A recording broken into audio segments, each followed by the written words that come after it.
Isang magandang gabi, Pilipinas, Luzon, Visayas, Mindanao.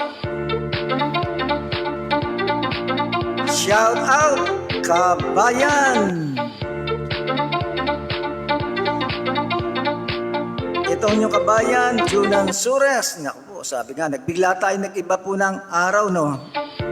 Bigla po tayo naging Tuesday, kaya Tuesday edition po tayo. Kasi kagabi, hindi po tayo shout out, no? Dahil sa lakas ng ulan, ang signal, gaya ng dati, pupugak.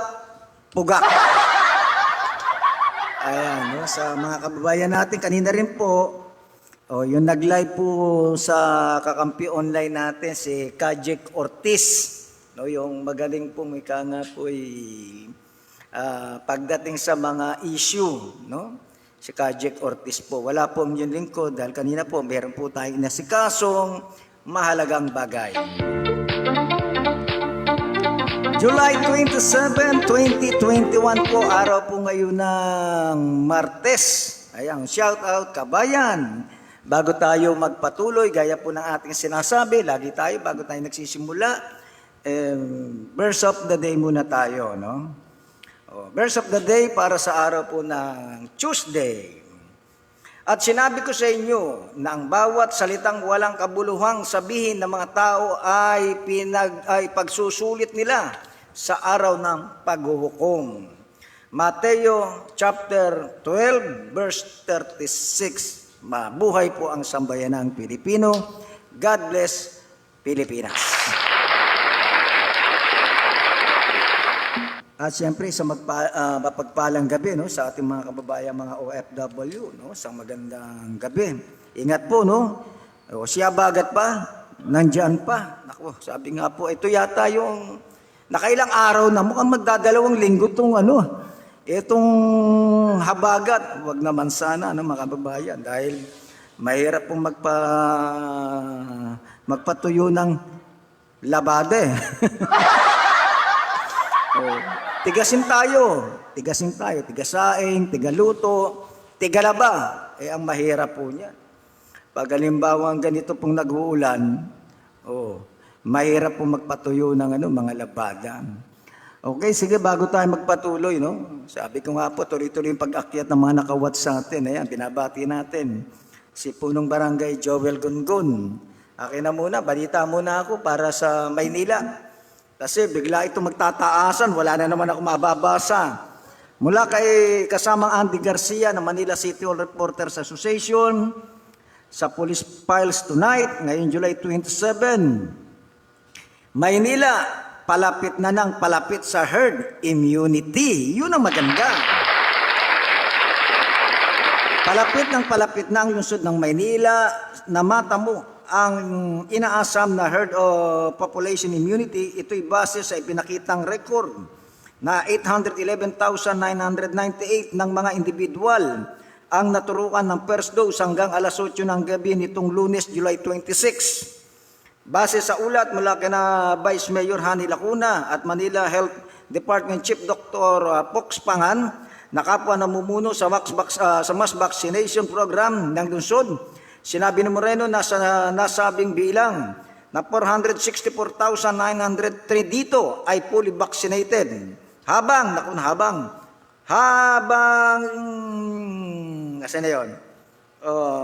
sa kabuuang bilang ng bakuna na inturok na sa 1,240,588, ang Maynila ay may populasyong 1.8 milyon. Ayon kay Lacuna, kailangan ng 70% na populasyon ang mabakunan upang makamit ang herd immunity. Ayon naman kay Moreno, sinabi sa kanya ng Department of Health o DOH na kailangan makapag-fully vaccinate ng 800,000 ang mga individual para maabot ang herd immunity o kilala rin sa tawag na population immunity.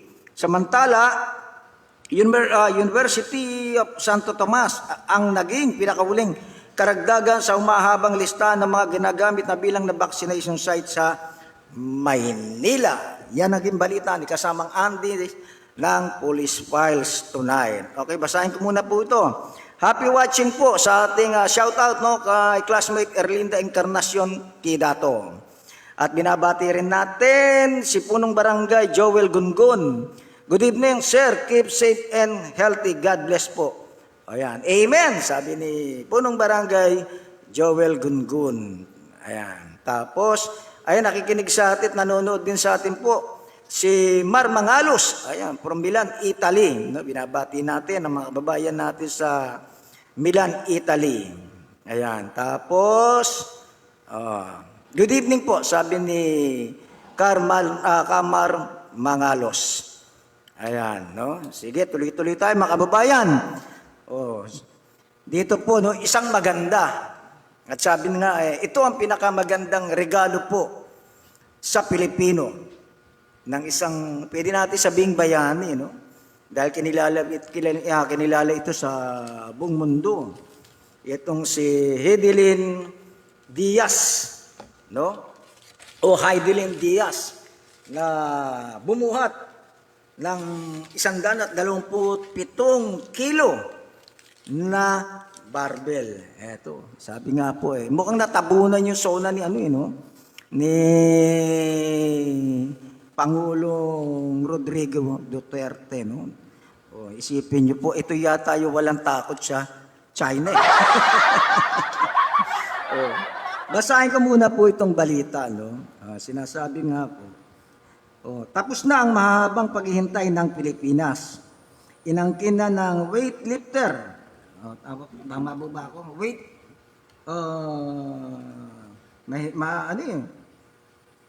Weightlifter, ano ba to? Ang lead kasi ng letra weightlifter Heidelin Diaz, ang kauna-unahang Olympic gold medals ng bansa. Makaraang itala ang total lift na 224 kilograms sa women's 55 kilograms event kagabi sa Tokyo International Forum. Tinapos ni Diaz ang pagkauhaw ng bansa sa Olympic gold sa pool nung sumali ito sa quadrennial event noong 1924 sa Paris, France. Kinakailangan ng 30 anyos na tubong Zamboanga City na kunin ang 127 kilograms sa ikatlo at huli nitong buhat sa clean and jerk para yung naunang itinalang 125 na Chinese world record holder na si Lian Quiyun. Ako, hirap magbasa pag malabo hindi ko nababasahin. Ako nahirapan sa binabasa ko. Okay, so good evening po. Keep safe and good health. God bless, sabi ni po ng Barangay Joel Gungun. No? Tapos po, ito, no? Basahin natin to. Tumataas kasi. Good evening po, sabi po niya. Ito. Mula naman kay Edmund Panghilinan. Happy birthday po, comrade, broadcast media friend. Ako, hirap basahin talaga. Redentor Oro, July 27 today. Long life po, sabi ni Ka Edmund Panghilinan. Ang hirap magbasa. ang ilaw ko kasi maliit eh. Ay, naku, bayan kong Pilipinas, paano ko kaya babasahin to? No? Hindi po siya nakaraang programa. Dapat po meron po tayo kagabi. Lakas po ng ulan. So, ang hirap pong mahirap pong mag-live, no? Dahil putol-putol na naman po yung mangyayari sa atin. Kaya itong programa ko, hindi na shout-out eh. Ang gawin na lang natin shout-out, putol-putol. Sabi ni shout-out kay Monique Martinez Llamas. Good evening po, Kuya Jun. Palit ka ng salamin, Kuya. Love you. Palit daw ako ng salamin. Bagay, dapat na nga ako magpalit ng salamin eh. Hindi ko na yata kasukat itong salamin ko. Hindi po kasi po, minsan may iniinda rin ako sa katawan, yung sakit ng aking balikat, hindi nawawala eh. Ito yata yung ito yata yung sintomas ng pagtanda. Batiin ko muna yung mga nakawat sa atin dyan sa Cavite, no? Sa Dasmariñas, Cavite. Ayan nanonood din sa atin at naka-shout out, no? Oh. Watching si Ramil Maingat. Batiin ko muna itong ating mga kaibigan pong suwait gabay sa kauunlad ng pamayanan. Diyan po sa Dasmariñas, Cavite. Tapos sa Lacandula High School, Alumni Batch 76, binabati natin. Siyempre, ang kakampi, kanina po, meron ako dapat na programa sa kakampi, no? Dahil Tuesday po ngayon, hindi rin po ako natuloy. Dahil meron po tayong mahalaga tayong dapat kausapin. So, nangyari po, ayun, si Kajek Ortiz, yung humalilim muna sa ating pansamantala. Oy, happy watching! At shout out kay parang Edward Taberna Victoriano. Tinalo pa ni Heidelin Diaz ang China nang hindi nakikigera. Yun ang sinabi ko kanina, no? Oh, tinalo ng pwedeng sports lang, hindi ba? Kay Pangulong Duterte, gera kagad, binabati ko rin, siyempre, si Ma Pineda Nicodemus, yung bossing namin po sa Kakampi Online, sa kapisana ng mga kamag-anak ng mga migranteng Pilipino, o manggagawang Pilipino Incorporated, si Mape Pineda Nicodemus, kay Ray Decano, kay Benhard de Leon. Binabati ko kanina, nandiyan po ako sa opisina ng Manila City Reporters Association. Binabati ko po yung mga kasama, mga kabrad, ka-sister, dyan sa Makra. Binabati ko rin ang mga batang Tondo. Ayan, mga katondo, magandang gabi po. At siyempre, ang lakas ng inang Manileño, si Ma'am Christy Lim. Ayan, anak ng buting Mayor Alfredo Lim. Tapos po, binabati ko ang Midnight King Show ni kasamang Andy Verde ng DCRH. Binabati natin ang Halili Riders Club. Tapos binabati natin ang Media Eye, Talakayang Pinoy, OFWs. Ayan, sa ating mga kababayan sa iba't ibang panig po ng mundo. Sa China, Thailand, India, Taiwan, Indonesia, at kung saan-saan pang panig po ng ating mundo at bansa. Sa magandang umaga, magandang tanghali, magandang hapon at magandang gabi. Siyempre binabati ko rin ang mga kasenyor, katondo. Ayan, ito ang tunay na pagbabago. Binabati ko rin ang Partido Demokratiko Sosyalista ng Pilipinas. Ayan, binabati natin. Puro tayo bati muna bago tayo magpatuloy. Ayan, no? Good evening po, Kuya June. At dito ko. Sabi ni Ferdinand Bong, binabati natin. Si Kagawad Masara Mabini Ibit. Gandang gabi po, Kuya June Ansure. Shout out po sa mga kabarangay ni Masara Mabini Ibit. Ayan. Good evening po, watching from Nueva Ecija. Ayan. Llanera, Nueva Ecija. Ayan. Shout out Edmond sa Maniego, Pangilinan. Ayan. Tapos, sa Yaman agad, 30 million na mamaya. Mula kay Erlinda Encarnacion Kidato. Shout out sa ating mga kaibigan, kay Erlinda Encarnacion Kidato. Isang magandang gabi po sa inyong lahat. Ayan, no? Sige po. Good evening po. Sabi ni Mar Mangalos. Ayan, sige po. Diretso na tayo. Oras kagad natin. Alas 8:13 po ng gabi. Ngayong araw po ng Martes. Ayan. Sabi ni pabasa nga, yung makukuhang premyo, no? Sana lahat tayo, no? Lahat sana tayo. Sa unang pagkakataon, narinig din at inawit sa Olympic ang ating pambansang awit ng Pilipinas. Naku, yun ang maganda. Sabi nga po tinalo ni Heidelin Diaz ang SONA ni Pangulong Duterte. Kasi doon walang no? Kasi doon walang bulahan Ito po, no, yung sinasabing premyo ng gold medalist natin si Heidelin Diaz. 10 million. 10 million mula sa Republic Act. Ito kasi ginawang batas, no? Kung sino po yung makakakuha ng gold diyan sa Tokyo Olympic, ito po 10 million ang makukuha nito. Ayon sa batas na ginawa, Republic Act 10699, 10 million po ang makukuha ni Heidelin Diaz. Tapos, mula naman sa mga negosyante, 10 million. Mula kay Manny B. Panghilinan. Tapos, 10 million uli kay Ramon S. Ang. Daming pera, 30 na kagad, hindi ba? Tapos, hindi nagpatalo yung congressman, si Representative Mikey Romero. 3 million. O di may 33 million na. Tapos, ang Zamboanga, kung saan bayan ni Heidelin Diaz, Zamboanga City, Local Government Unit, 2.5 million. Doon pa lamang po mga kababayan, meron ng 35.5 million itong si Heidelin Diaz. No? Plus, meron siyang house and lot na mula po sa POC President Abraham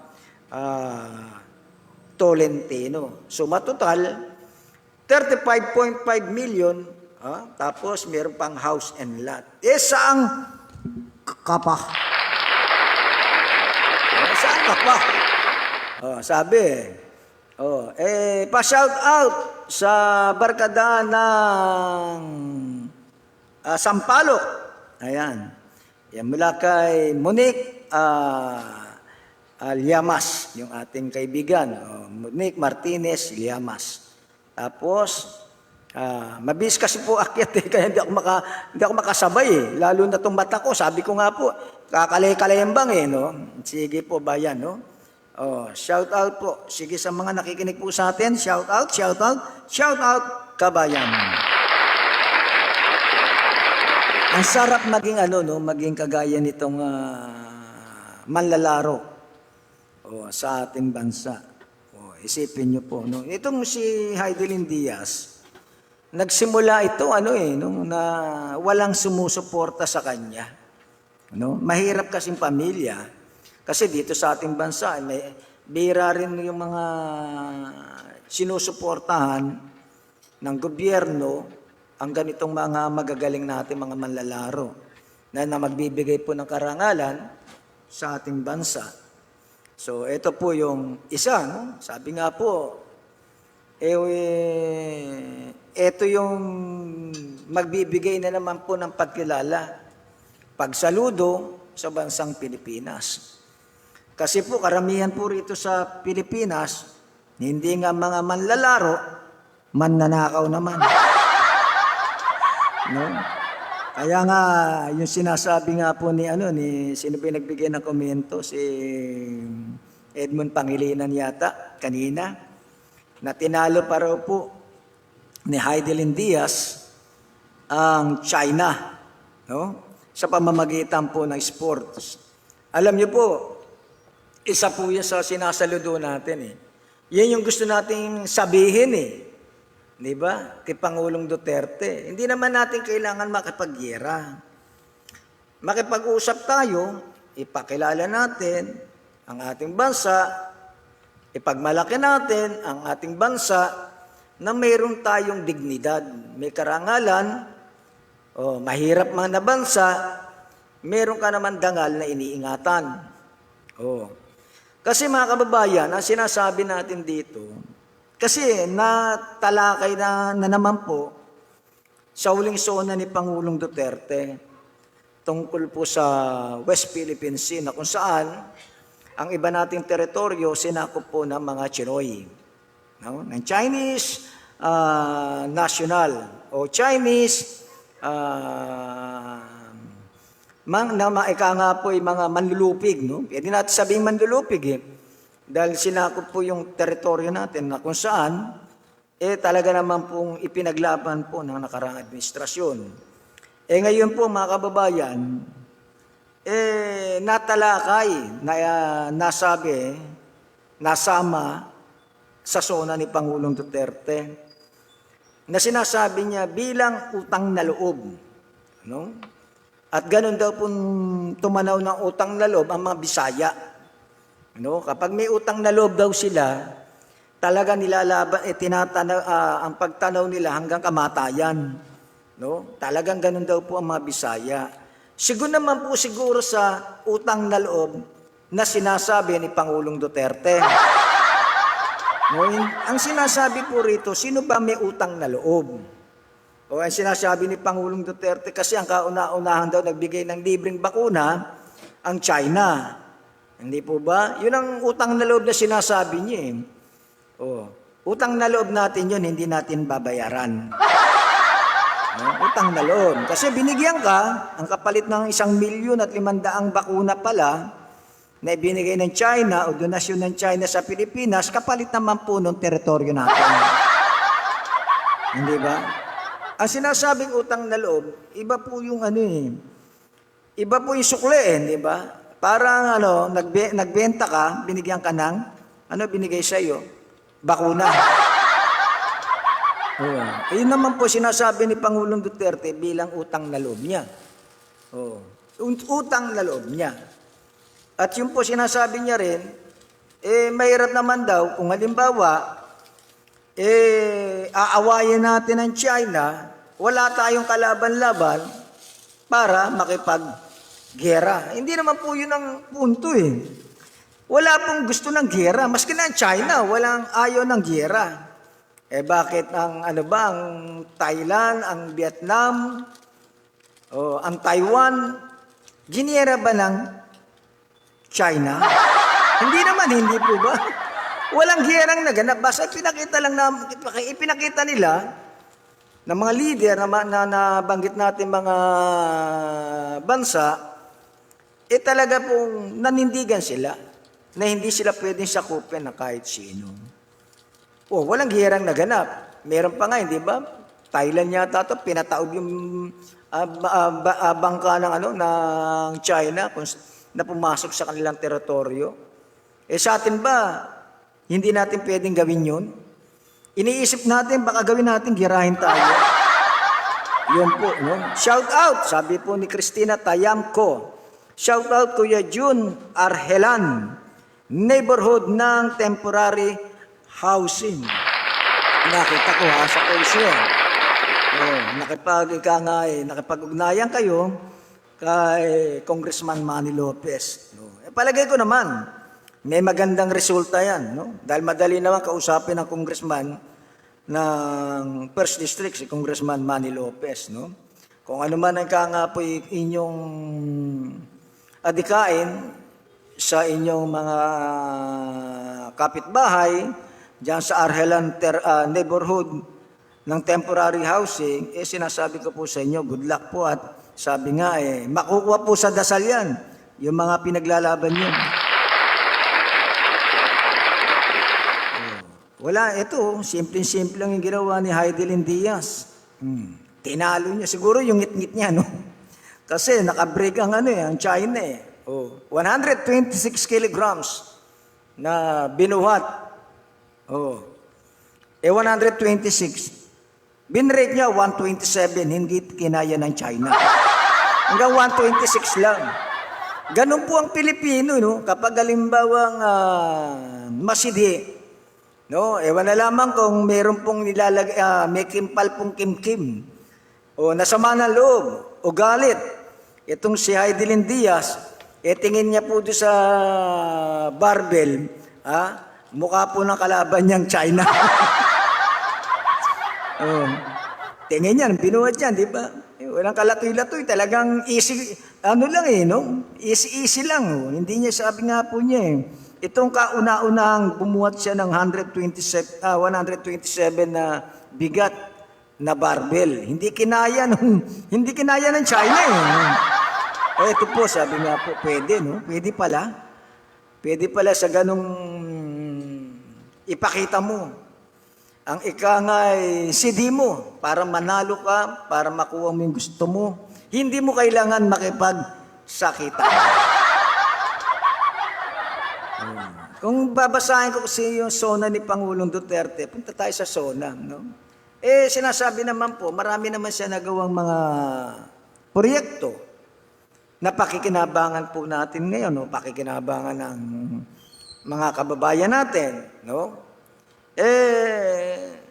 Sa akin palagay, mga kababayan, meron pong kulang May kulang doon sa kanyang mga pinangako, no? Sabi nga po nung mga alipores niya, Pangulong Duterte, na kulang, no? Kulang pa pala yung 3 oras. Kulang yung 3 oras para ilatag yung mga programa at mga proyektong ginawa ni Pangulong Duterte. Talagang kulang po yun. Kasi hinaluan mo ng bola. Punta ka sa diretso. Kaya po minsan po, mga kababayan, tanggapin natin, no? Tanggapin natin yung iba po. Hindi po naintindihan yung SONA. 3 oras na po, bayan kong Pilipinas, di ba? Ang natatandaan ko lamang po ron, yung sinabi niya, yung laban sa droga, na patuloy, na may droga, imported na pala yung droga, wala na pong may kangay laboratory sa Pilipinas. O kaya yung mga nahuhuli nila mga droga, shabu, puro mga imported. Ang tanong, mga kababayan, saan galing yun? Parang sinabi niya po, no? Ini-import na yung droga, pumapasok ng Bureau of Customs nang walang nakakakita. Kaya imported. Yun po isa sa pinangako niya, pero hanggang ngayon, meron pong droga. Sinasabi, 6 months wala ng droga, pero may droga. Ano pa? Korupsyon. Ito po, inaamin niya na ngayon, no? Inaamin niya na mahirap talagang mapigil ang korupsyon. Pero sabi niya, ni Pangulong Duterte, nung siya tumatakbo, within 3 months wala nang korap. Pero ngayon, patuloy pa rin ang korupsyon. Kaya nga sabi niya rin, sana yung susunod na magiging presidente ng Pilipinas, magdeklara ng martial law laban sa korupsyon. Kaya nga, mga kababayan, tayo'y natatawa, di ba? Tayo po, ito ba yung uri ng ating leader ng ating bansa, no? Masakit sabihin kung sasabihin natin walang gulugod, di ba? Ibig sabihin, malambot. Yan doon, matigas Yung pala, lambutin pala. Mabuhay, pre, watching from USA. Ayan, shout out kay kasamang Edward Ko. Ayan, no? Minsan po, sabi nga, totoo ang sinasabi ni Monique, kailangan magpalit na ako ng salamin. Mahirap magbasa, no? Mahirap magbasa.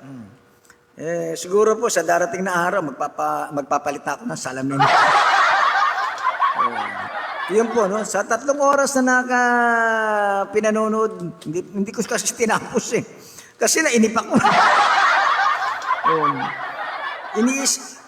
Yung gusto kong marinig, hindi ko madinig. Yung gusto kong malaman, hindi ko malaman. Basta ang nalaman ko lamang po, yung ABS-CBN, maraming utang.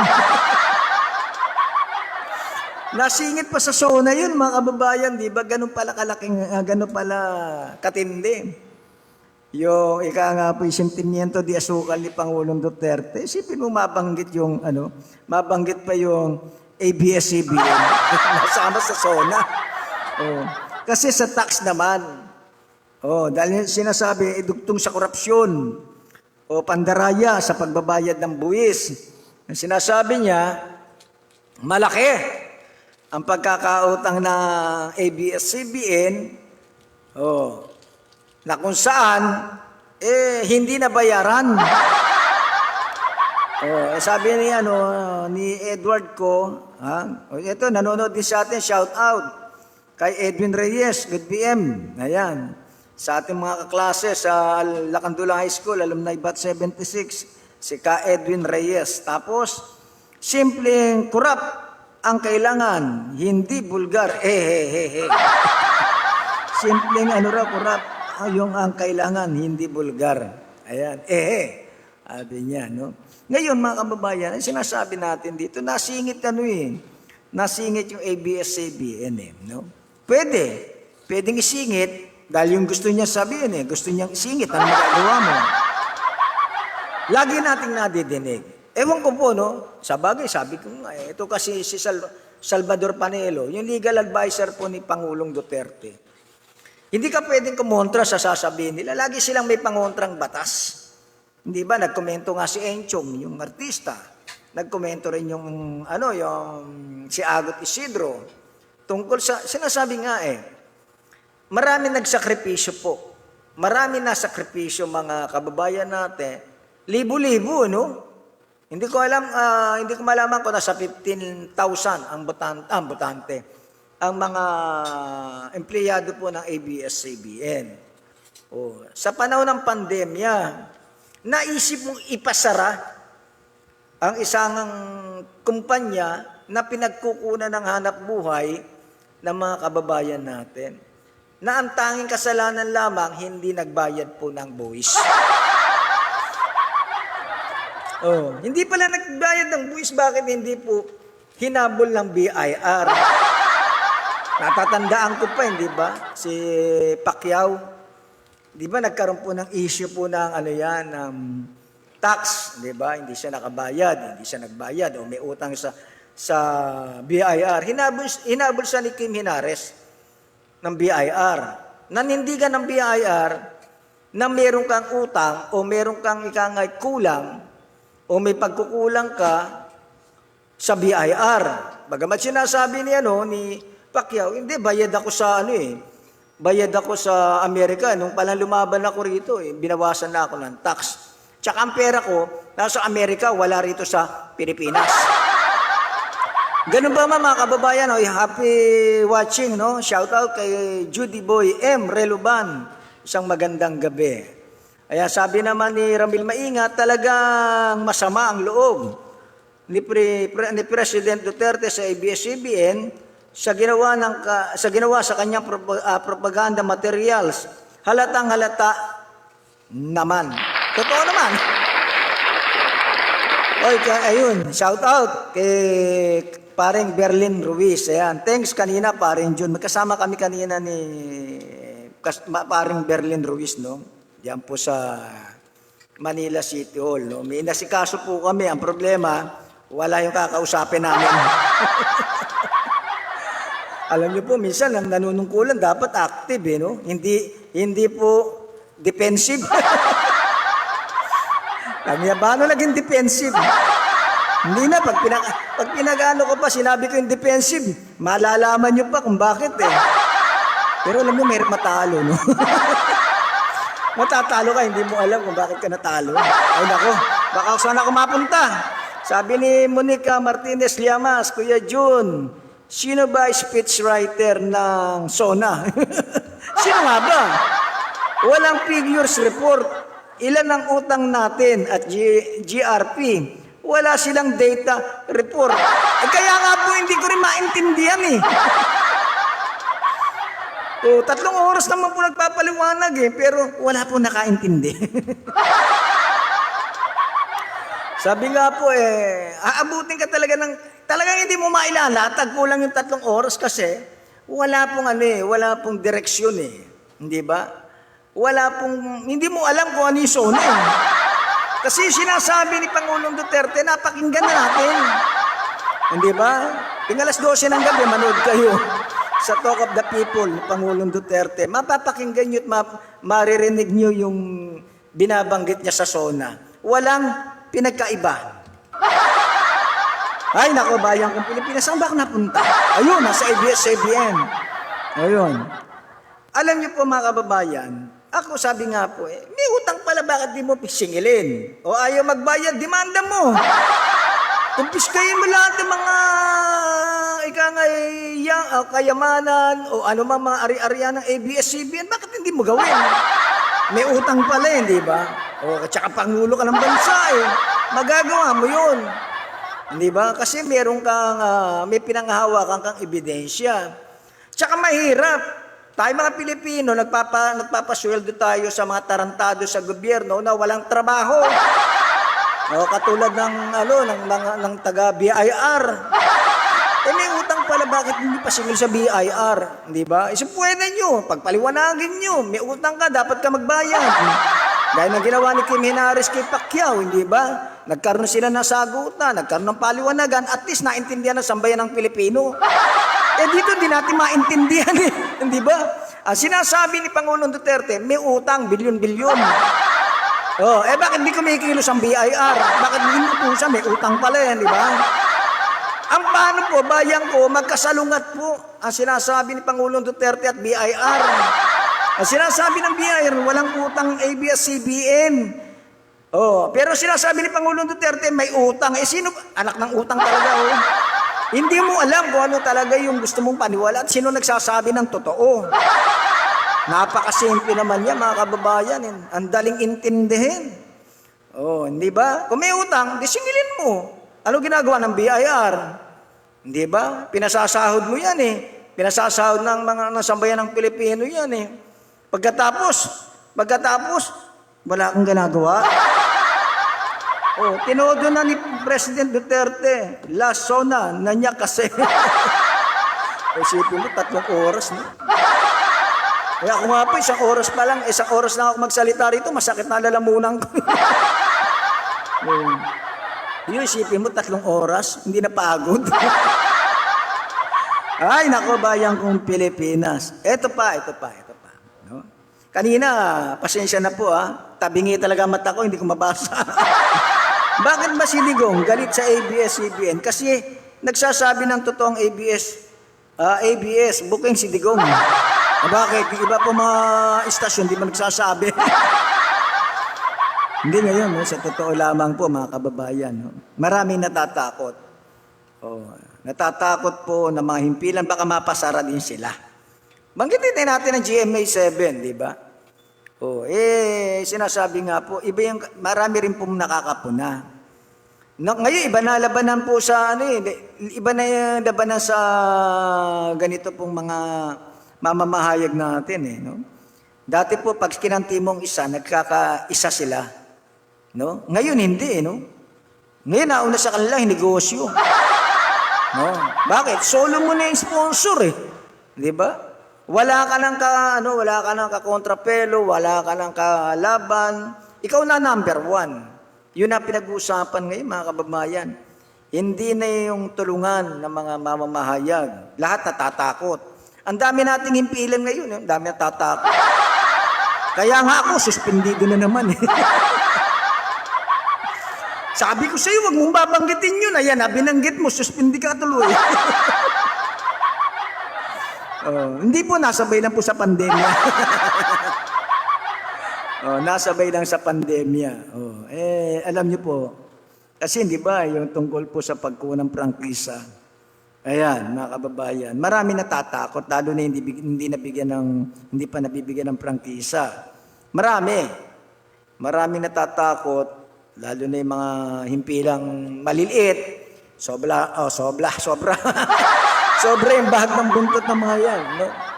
Sabi kasi, huwag kang babanggit muna ng kung ano ni. Ayan, sabi nga, suspendido ka. Isa ko pang natatandaan yung sinabi ni Pangulong Duterte. Dito sinasabi ko nga po, masyadong bine-baby ni Pangulong Duterte ang PNP at AFP. Isipin nyo mga kababayan, isipin nyo po. Maski na sino po mag-iisip. Nangilag siya magmura sa SONA Oo, no? Mukhang hindi ako nakarinig ng mura maliban sa ulul. No? Pigil na pigil siya sa pagmumura Kasi yun yung trademark ni Pangulong Duterte, isipin mo sa SONA nagmumura ka. Dito punta natin mga kababayan, no? Yung bakit? Maski na sino magtatanong Okay na yon na dinoble mo yung sahod ng mga pulis. No? Okay na yun kasi maliit naman talaga po ang HODS na sweldo. Ayoko sabing sahod. Kasi iba po yung sweldo sa sahod. Yung sweldo, yung talaga pinagtrabahuan mo. Yung sahod, yung mga racket mo.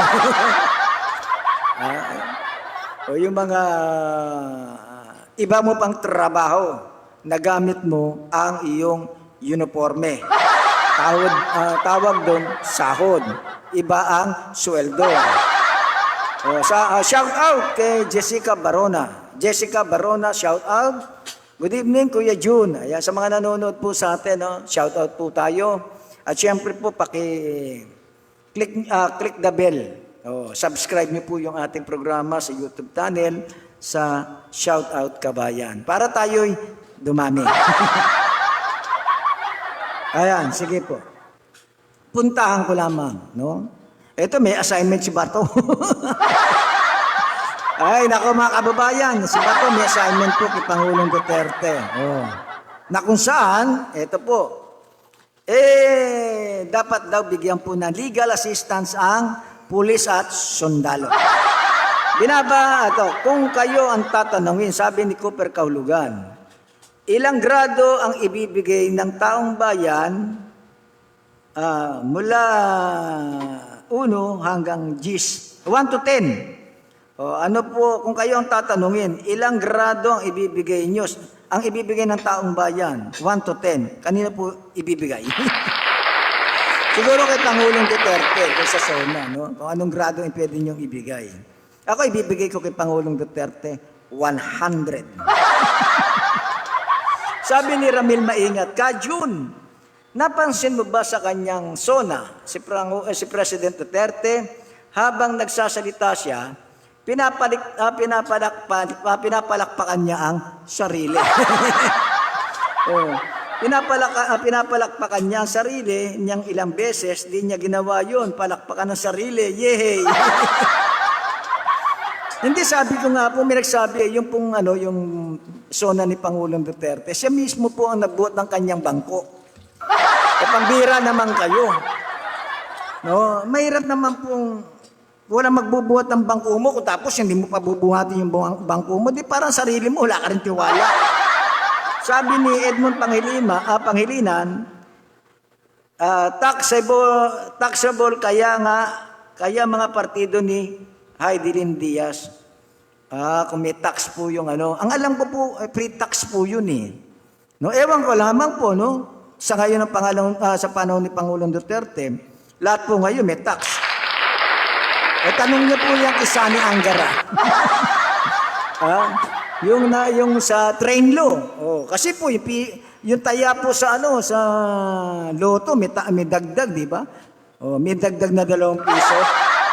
Tapos pag nanalo ka, may kaltas pang 20%. Ayan, nagbayad ka na ng tax, may kaltas pa yung panalo mo. Yan sa loto yan. Sabi ni Cooper Kahulugan, basta sa 10 sinabi, wag lang 11 ang mali. Basta sa 10 sinabi, wag lang 11 ang mali. Ano ba yun? Sa 10 sinabi, 11 mali. Ay, nakapuntahan ko muna po ito. Nalilibang ako sa pagbasa eh. Ang hirap magbasa eh. Puntahan ko muna po ito mga kababayan, no? Yung sinabi ni Pangulong Duterte. Kaya ito may assignment na naman si Senator Bato de la Rosa. Bakit kaya si Bato de la Rosa ang binigyan na assignment, no? Senator Bato, asikasuhin mo to na ang ating kapulisan, ang PNP at AFP, bigyan na pre-legal assistance. Sus Mariones. No? Sagot niya. No? Sagot niya raw po yung Di budget na naman po yun. Di ba? Kaya kinontra no? Kinontra po ni Senator Lacson. Hindi na raw kailangan bigyan po ng ng legal assistance ang pulis at sundalo dahil meron naman talaga silang legal assistance. Totoo naman, di ba? Meron naman talaga sila eh. Meron pa tayong tinatawag na na pre-legal assistance. Sa PAO. Public Attorney's Office. Gusto nyo pa, si Presida Acosta yung abogado eh. Diba? Yung chairman ng PAO. Yan. Para budgetan mo pa, sobra na. Ang dami na nagugutom. Hindi ba pwede yung mga pondong ilalaan nyo, ibigay nyo naman po sa mga kababayan nating walang trabaho. Ngayon may pandemya, hindi ba? Marami pong mga kababayan natin walang hanap buhay. Yun muna si kasuhin nyo. Tsaka walang ano yung pag-uulat, no, tungkol po sa ano, sa magkano ang ginastos. Dahil ang laki po ng utang natin, 11 trillion ang utang ng Pilipinas O tapos ilang billion po ang ginagastos po sa ika nga po laban sa COVID-19. Wala pong pag-uulat tungkol doon, di ba? Kaya mga kababayan natin, ano ba programa mo sa COVID-19? Bakuna? Oo. Kung may bakuna, nasaan? Hindi ba? Sabi po ni Pangulong Duterte, darating na yun. Baka sa susunod na buwan o sa susunod na ilang buwan, meron tayong bakuna na binili po natin. Wala tayong ninakaw dyan. No, bank to bank ang bayaran dyan. Kahit overpriced po yung bakuna, wala kayo ninakaw. Ganyan po, sabi nga po, madali naman pong kapag may gusot, may lusot. Kaya nga sinasabi niya sa korupsyon po. Suko na siya. Dahil hindi niya raw akalain na ganun kalaki yung problema ng korupsyon. Pero pinangakaw niya po yun, di ba? Bakit si Pangulong Noynoy Aquino nakapagpakulong ng 3 senador? Di ba? Nakulong si Enrile, nakulong si Jinggoy, nakulong si Bong Revilla. Lahat po pinakawalan niya yun. Pinakawalan ni Pangulong Duterte yun. Pero kompleto yung ebidensya na nagsasabi, may paper trail po talaga pong meron na dapat managot. Nung maging Pangulo si Pangulong Duterte, pinakawalan niya. Against siya sa kurap tingin niya, hindi kurap. Pinakawalan. Hindi ba? Kaya nga po si Enrile. Si Enrile, humihirit pa no? Eto po, suko na siya sa korupsyon. Kanina, sabi ko nga po, payo niya, bakit di mo ginawa? Payo niya sa susunod na Pangulo raw ng Pilipinas kung sino mananalo. Paano ko sila rin manalo? Magdeklara rin ng martial law laban sa corrupt ng Peten, sabi nga po. Mahirap to, no? Tama kuya. Dapat yung mga report may figures, ang data. Si Gloria pa kasama kuya sa nakulong. Nga po, no, mga kababayan. Ngayon, napakulong ni Pangulong Duterte si Senator De Lima. No, napakulong. Hindi po sa, ewan ko po, kung sa korupsyon, hindi ko yata alam na korupsyon. Ang alam ko sa drugs. Nagkaroon po ng linya sa droga. No? Sabi nga, kapag tinarbaho ka, hindi ka kakampi, kaaway ka. Kapag kaaway ka, kulong ka. Kapag kakampi ka, kahit magnanakaw ka, kahit pahirap ka, kahit gumagawa ka na labag sa batas, wala kang kulong. Yun po yun, mga kababayan. No? Kaya marami pong nakulangan Si Gloria, pinagaling yan. Si Digong. Sabi ni Roque Centeno, shout out ka Roque Centeno, si Gloria, pinagaling yan ni Digong. Paano pinagaling? Bagay, no, totoo naman po. No? Wag pong magagalit, no? Nung siguro mahirap magkwento. Dati naka-brace si no? Di ba? May brace sa leg si dating Pangulong Gloria Macapagal-Arroyo. Nung makalaya, wala na. Bagay, si Enrile man, ganun, hindi ba? Nung nakakulong, mga kababayan, ang daming may sakit. Naka-wheelchair Hindi ba? Kita mo si Erap, di ba, na makulong, na-wheelchair. Ganun din si Gloria Macapagal-Arroyo, na-wheelchair. Tapos, si dating Supreme Court Justice Renato Corona, na-wheelchair. Ganun din itong si Enrile. Dumabo pa nga mata Di ba? Tapos, siyempre, dahil matanda na, binigyan ng pagkakataon na pansamantalang makalaya. Dahil sa katandaan, at tatandaan ko pa si Mayor Fred Lim kapag halimbawa nagagalit yun nung nakaupo. Sabi niya, kung papatayin ko ito, absuelto ko. Bakit? May edad na ako Sabi ni Cooper Kaulugan, panahon na ng silipan. Maring hindi nakinabang yung mga sumisilip. Nako, kapag pinag-usapan po natin yan, yung sinasabi ni Senator Lacson, sinasabi ni Senator Pacquiao, tungkol sa korupsyon. Alam niyo, makababayan, kung uugatin natin yung korupsyon, sabi ko nga po, hindi ba? Ilang taon naupo si Senator Lacson? 6 na taon, hindi ba? Kaya umihirit na siya maging presidente ng Pilipinas. Ngayon lumalabas na po yung mga issue ng korupsyon eh. Kasi maski na po si Manny Pacquiao si Senator Pacquiao ang sinasabi natin, bakit ngayon lang?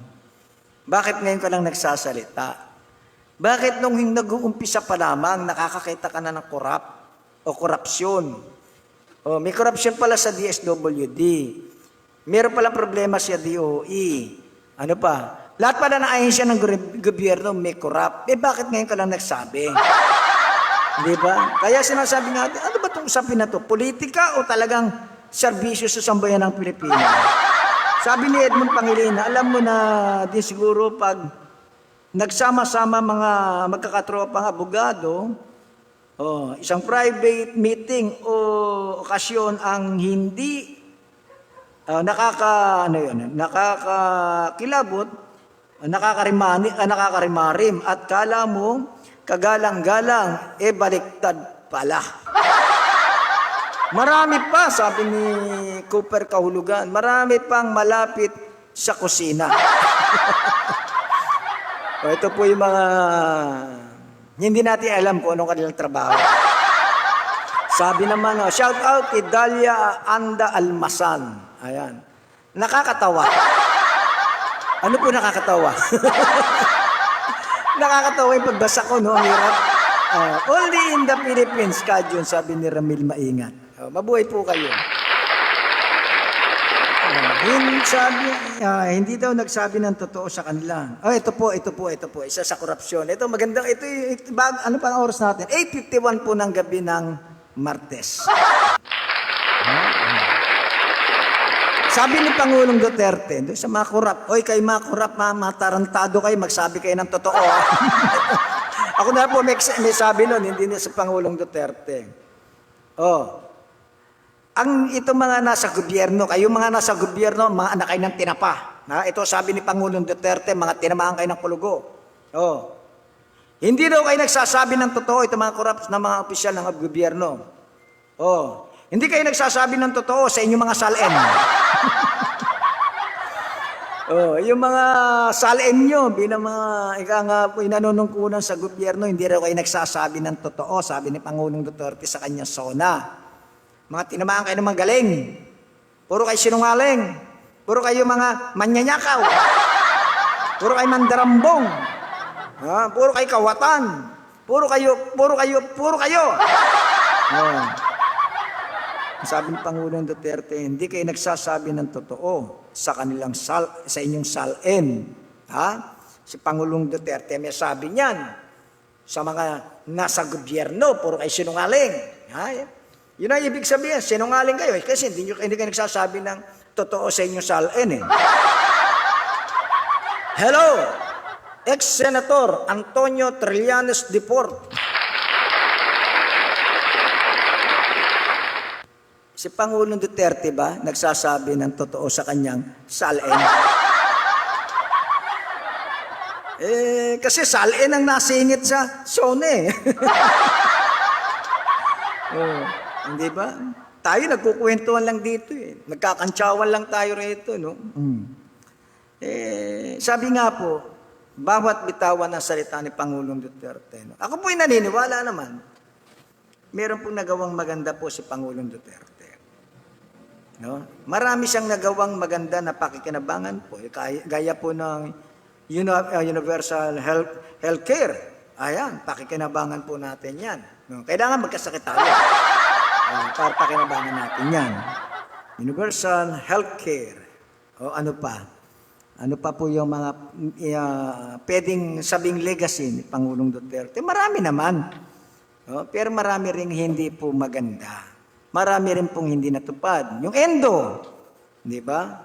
Hindi po napagtuunan ng pansin yun. Sa mga manggagawa natin, dapat wala na pong mga kontraktual. After 4 months, wala ng trabaho. Dapat po, regular na yung mga yan.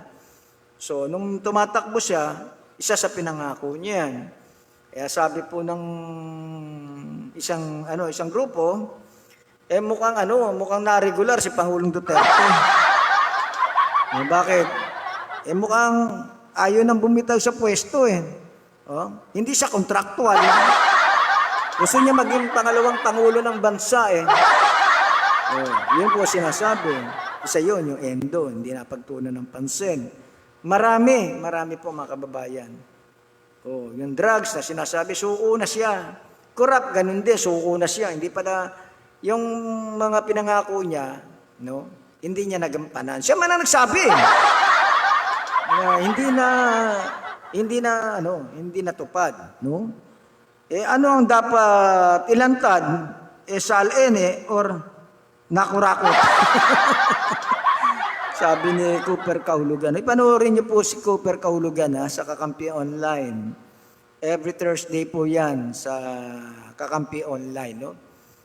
Alas 4 hanggang alas 5 yata sila ng hapon. Yung Tinig at Pintig. Sila ni Cara Bihati. Ayan. Ang programa nila.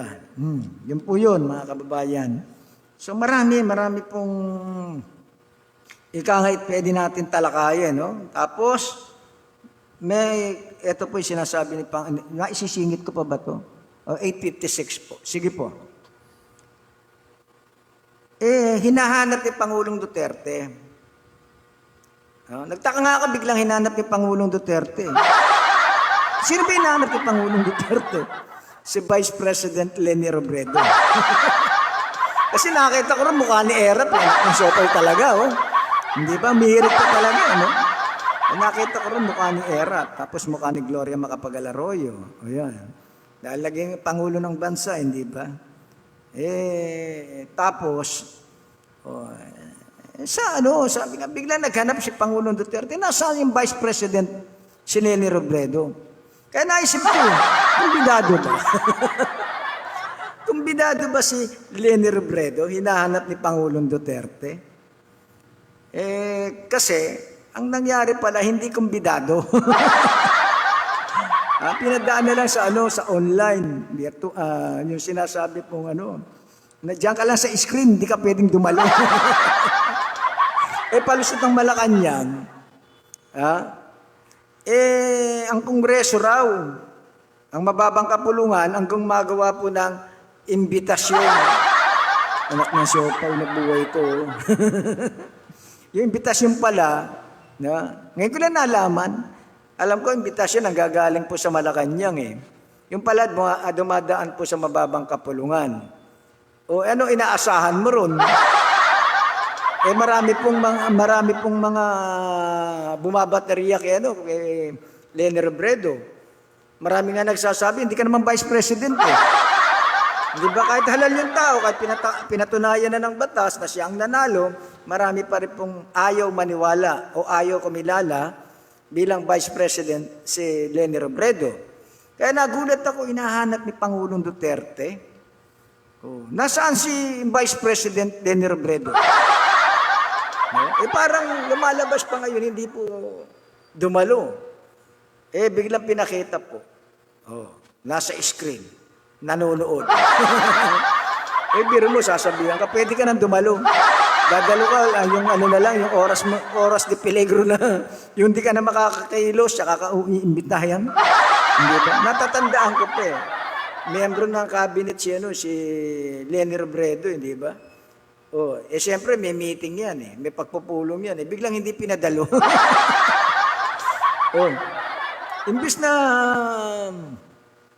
Imbis na si Pangulong Duterte magsabi na huwag kang pumunta, nagsabi po mga alpores po ni Pangulong Duterte. Dinay pa, hindi ba? Meron text. Bukoles. Kahit naman imbitahan hindi naman pupunta si Vice Leni, hindi po. Pupunta yon. Parang natatandaan niyo po si Leni, si Senator De Lima bago nakulong. Hindi ba dumalo yan, senador, wala pang pandemya. Lahat ng mga senador nandoon. Kung natatandaan niyo po mga kababayan, di ba? Dumaan sa harapan ni Senator De Lima, si Pangulong Duterte, yung SONA, ikalawang SONA yata yun eh. O ikatlo. Hindi pa nakukulong si De Lima, pakulong pa lang. O di ba pagdaan ko kaya no, sa harapan ni De Lima, sabay, sabay dila. Tingnan nyo po yung search nyo sa Google nyo po yun. Makikita nyo. Dinilaan po. Hindi, ewan ko kung baka mami isipin nyo kung ano yung dinilaan dila. Pag ano, SONA, sabay de. Di ba? Alam niyo maraming kalakuan sa SONA. Marami pong pwedeng gawin po ng mga respetadong mga kagalang-galang na mga binoto natin ng mga politiko. Sabi ko nga, Cooper Kahulugan, kung binigyan ng imbitasyon na maayos, umpisa pa lang pupunta yun. Pero ang katwiran ni Lenny, hindi pa siya fully vaccinated. No, naalala ko kanina, no, magkasama kami ni Paring Berlin Ruiz. Pare, fully vaccinated ka na ba? Hindi, sa bagay po mga kababayan. No? Mag-ingat po tayo. Dahil, palaki. No? Pinag-iisipan nga po, kapag nga po patuloy na dumami, nga po'y tinatamaan ng Delta variant, wag naman po sana, baka ma-lockdown na naman po ang marami po sa ating lungsod at probinsya. Wag naman sana. Hoy, happy watching, no? Belated, ito. Hindi ako nakakain ng pansit. Si Flor Baltasar Reyes, ayan, is watching. Hoy, binabati ko rin ng Dilawan. Dito po sa programa ko po, may Dilawan. No? Si Rene Tinoco, ayan, Dilawan daw po siya. Hindi siya DDS. Ayan, binabati ko po si paring Rene Tinoco. Ayan, pinagmamalaki niya, Dilawan siya. Hindi siya, ano ba kulay si Pangulong Duterte? Ay, nako, bayang ko, no? Muli po, sabi ko nga po, minsan pagpapasensyahan nyo, minsan ayoko na magbasa. Dahil yung minsan yung tabi niya ang aking pagbabasa. Ang hirap magbasa, lalo na dyan yung babasahin mo, maliit ang letra. Maliit na ang letra, maitim pa ang tinta. Naku, sabi nga po. Muli mga kababayan, sa lahat po ng mga nag-participate, sa mga nakibahagi, nanood, nakikomento, nag-share. Sa lahat ng hindi bumitaw po sa programa natin, alam nyo mga kababayan, no? Sobra ko kayong I love you. Bola pa, no? Kasi po, kahit na ganito, no? Sa ganito maliit pong, Facebook Live lang tayo, no? Wala tayo sa studio. Kasi pinag-uusapan namin, babalik ba ako sa studio? Sa panahon po ngayon, no? Sabi ko nga, ang edad ko po, hindi pa bata, patanda ako. Mahirap pong madali ng Delta variant. Kundi lang importante talaga, ayoko maglalakad, no? Kaya nangyayari sa atin, nandito tayo, kwentuhan tayo rito sa programa natin, Shoutout Kabayan. Tapos pagdating po ng Martes at Huwebes, nasa Kakampi Online ako. Via Zoom naman po ginagawa namin. Nagpapasalamat po ako sa inyo, no? Na lagi tayong nagkakaniig, nagkakakwentuhan dito sa programa nating Shoutout Kabayan. Love you po. Sabi ni Monica Martinez Llamas, buti na nanalo tayo ng gold na wala ang inis sa SONA. Doon lang tayo nakabawi, no? Kaya kay Heidelin Diaz, maraming sasakay dito. No, maraming sasakay dito bilang magaling. Sa sabori ko kayo, titreat po Kajun. May Delta variant. Kaya mahirap magsabori. Hindi, joke lang ni Ate Flor Baltasar Reyes. Ayan, no? Tapos po, yung nga po, mga kababayan, sa mga paglakad-lakad natin, ingat, no? Ingat po tayo. Kasi kahit bakunado ka na, kahit fully vaccinated ka na, meron ka pang may talagang tatawaan ka. Time is 8. ganong ka bilis, ganong ka peligro itong Delta variant. Maraming hindi naniniwala, pero mahirap po, mahirap isapalaran. Kasi hindi lamang ang buhay mo isasapalaran mo, pati ang pamilya mo. Kung hindi ka naniniwala, pumirmis ka sa bahay. No? Kahit nasa bahay ka naman, kung yung kasama mo naman hindi vaccinated, o hindi siya fully vaccinated, hindi siya bakunado, makakahawa siya at mahahawa niya rin yung mga nasa bahay niya, sa bahay nila. Kaya yun po yung sinasabi natin. Sabi nga ni Pangulong Duterte, kung hindi ka, ayaw mo maniwalang merong pandemya, manatili ka sa bahay mo. Oh. Ganun po. Ang problema, kahit nasa bahay ka, tatamaan ka pa rin. Oh. Kaya mga kababayan, muli po. Salamat po sa mga nakiisa sa programa natin. Shout out Kabayan. Oh, thank you po. Oh, muli po itong inyong kabayan, ka-shout out, katundo, o ka-senior. Yun ang Suras nagsasabi po. Pilipinas, God first!